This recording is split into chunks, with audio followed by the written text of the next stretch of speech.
Значи, од движењето Беса ќе гласаме за разрешување на Зврлевски пред се поради антиалбанскиот пристап на јавното обвинителство во неговото владење. Дебатата во Собранието на Република Македонија за разрешување на јавниот обвинител од вчера е главна тема на јавноста во земјата. Впрочем, според нас, јавниот обвинител Марко Зврлевски е разрешен многу порано со формирање специјалното јавно обвинителство, кога, како што знаеме, сите пратеници од сите парламентарни групи гласа за формирање на СЈО и така констатира одговорност на јавното обвинителство и на јавниот обвинител Зврлевски. Така, според нас, ова што се случува денес, повеќе е прашање на политичката и професионалната етика. Тоа што иритира и не е на ниво на една одговорна влада е и образложението што ја даде владата во Собранието како причина за разрешување на Зврлевски.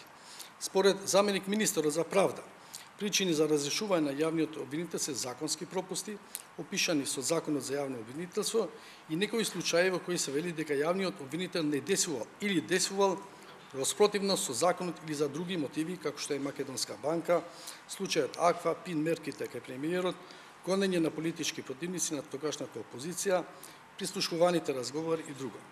Но сите ние знаеме дека во последните години во Македонија се покренати судски постапки кои албанците ги сметаат за монтирани и кои завршили со скандалозни одлуки, а во кои албанците беа жртви како што се Сопот, Мострум. И токму јавното обвинителство бил протагонист на сите судски постапки против албанците. Сепак, ниту една од овие не е наведена како причина на владата за разрешување на господин Зврлевски. Затоа, ово неминовно го наметнува прашањето: дали ова влада ги поддржува таквите скандалозни одлуки на јавното обвинителство кон албанците?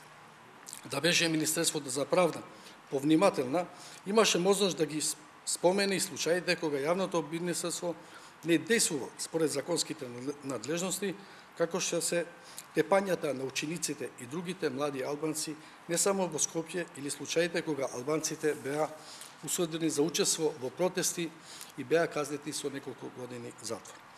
Бидејќи владата во Собранието беше представена од заменик министерот за правда, значи отсуствуваше министерот кој е од редовите на ДУИ, а ние знаеме дека ДУИ цели овие години го водел ресорот правда, значи и кога се случија монтираните случаи против албанците. Тогаш се наметнува прашањето која е улогата на ДУИ во владата и каква улога имаат министрите за правна на ДУИ за ова влада. Дали ДУИ, како и во 2013 година, кога го изгласа Зврлевски, меѓу другите за гласа и тој што денес е председател на Собранието, денес сака да се крие од одговорноста. Всушност, ако тие се покаиле за нивниот глас за Зврлевски, зошто барем еднаш не побара одговорност од него и зошто ни во образложението на Министерството за правда, кој, како што кажавме, се води од кадар на ДУИ, не се спомнува антиалбанскиот пристап на јавното обвинителство. Дали се работи за заобиколување, како што всушност на ДУИ му се случуваше во секоја влада, или тие се дел од некој мрачно сценарио за кој денес не може да се изјаснуваат јавно. Движењето Беса ќе гласа за разрешување на Зврлевски, пред се поради тоа што тој е протагонист на неправдата кон албанците, но при тоа не можеме да не спомнеме дека досега ни специјалното јавно обвинителство не ги исполнил очекувањата на албанците. Всушност, албанците со право го очекуваат вистинското право и расветлување на случаите Сопот, Мострум, како и расветлување на случајот Куманово.